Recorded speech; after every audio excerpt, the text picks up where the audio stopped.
Should we buy or sell the investment grade corporate bonds ETF? So first off, read this disclaimer carefully. Then do your good deed of the day by liking and subscribing.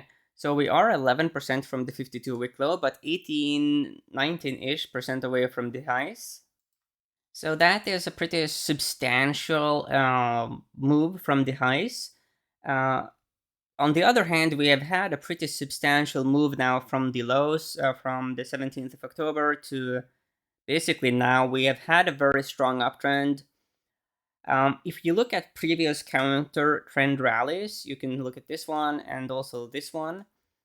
They usually weren't that long in duration until we had, a mean reversion to the downside. So while we have seen an impressive move, if you even go back here, you can see that this was a pretty substantial move here as well. That doesn't mean the same thing will happen. It's just that we now have to look at other indicators. So if we go to the daily data points, we are approaching this red 200 daily moving average, which is a pretty big deal resistance level right here. So definitively something that's likely to offer resistance. Let's quickly actually have a bit of a look at the time cycles to look at how reliable they have been or not. So these time cycles, they have something to them, but they have differed a bit also over time. What I find especially interesting in this kinds of instances is to look at, whether we are overbought or oversold. Obviously, we're not oversold now, but how overbought are we? Looking at weekly RSI, MACD, and the PPOs, we aren't really in the danger territory yet. If we, however, go to the daily data points, then the narrative changes a bit because if we zoom out a bit here, let's do it like this. So looking, way back here into the past on daily RSI and the PPOs, MACD is very high, abnormally high. RSI usually doesn't go that much higher. More often than not, testing these upper regions leads to a test of the lower regions. That's the classical dynamic. Looking at the green 50 daily PPO as an example also tells the same message. We are very, very high. So when we go over here, we could definitively make the case that we are overbought. We just are. In most instances where we had these readings, usually we saw some pullback. I think I will give the bears -4 here. We are seeing some initial deterioration, but nothing substantial so far. But it would make a lot of sense to have some cool down at this point. And the issue is that these very, very big bullish moves in the short. I think the key take-home message is that it's a question of psychology. So when you see a chart like this, are you more likely going to go bullish or bearish? If you have a position on LQD and you have a chart like this, are you going to tighten your stops or let them be loose? In most instances, you would tighten your stops, and that can be that event that triggers more of a sell-off. Okay, so looking at seasonality, looking to the left here, we usually see some more strength into late December, but then great deterioration. When we look here to the right, we see the actual data by month and by year. So for December, which is obviously the most relevant month for us, we see that recently December has been a bit of a mixed bag, but more bullish than bearish, at least back into 2016. However, between 2015 and 2006, December was a decidedly bearish month. Recently, you see here that January has been more on the bearish side. So the seasonality for the current month and the coming month, it's not super bearish, but it certainly is not bullish either. Especially January, you could make a strong case it's likely to be bearish. For December, currently, it's more of a bullish setup, but looking further back, it's pretty clear that December, it's not a bullish month. So I will give -3 here to the bears on seasonality. So let's look a bit at the fundamentals. We compare the total international bond ETF with the LQD. So when we go here to performance, looking at year-to-date returns, minus 9.8% versus minus 15%. So LQD has definitively underperformed the BNDX. Looking at beta, far less volatility on the BNDX, also something that some people will find very favorable. The yield, however, is much bigger on LQD, 2.54% versus 1.12. However, none of these are like fantastic for yield.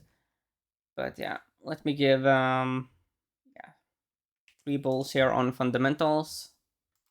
So let's look at relative performance. So long term against the S&P 500, we do have minus 4% negative correlation. We have 96% positive with the BNDX. So they definitively move together. Minus 92% with the dollar index daily data points. We do have 73% positive with S&P 500, 96% with BNDX, and minus 79% with the dollar index. So what happens to the BNDX? BNDX is going to have a big effect on LQD. We see a very similar pattern here for the BNDX. You see in this instance here you had 42 days of a counter trend rally. In this case, we have had 49-ish days of a counter trend rally. Previous times we did see a pretty significant downtrend.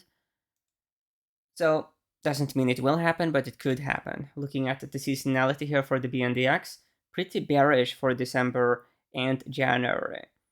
So that's a bit of an issue in terms of the strong positive correlation we found. So let's now compare these two against each other like that.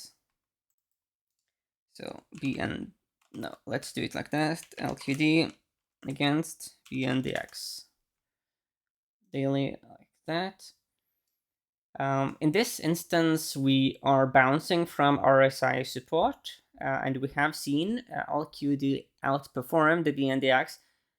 Previous times we have bounced like back here, the rally stopped earlier. Other times we have seen that we can actually get a bit overbought-ish on RSI. If that were to happen, then there could be more upside. More outperformance from the BNDX, looking at the seasonality. For December, LQD does have a bit of a tendency to outperform the BNDX, so that is interesting. That's a point for the bulls. So I give 2 points here to the bulls on relative performance. The issue for the LQD is that there is a very strong positive correlation with the BNDX. So if the BNDX were to see that negative seasonality, a bit of a pullback, then it's likely to drag LQD down with it. Then again, we saw that LQD has a bit of a tendency to outperform the BNDX. So there could be a rotation into LQD that limits the downtrend, but yeah, overall, we end up with minus 0.5 in favor of the bears. The key entry signal here is that we are overbought. It leans bearish. So we do have some time left. So let's look at other alternatives in the bonds, fixed income market writ large. Here is the TLT, the 20-year Treasury Bond ETF. We do see a bit of a trend change here that could be a big deal. So the 20-week moving average in purple has been a pretty strong resistance level, but we have now been able to close above it 2 weeks in a row. It's bullish, not an extremely bullish change, but there's something bullish about it. It is a bit of an issue that the last candlestick saw that we went way up and then we closed lower. So we have a bit of an inverted cross here. It's certainly is a sign that there were a lot of people buying but not willing to hold, and you do want people to actually hold their positions.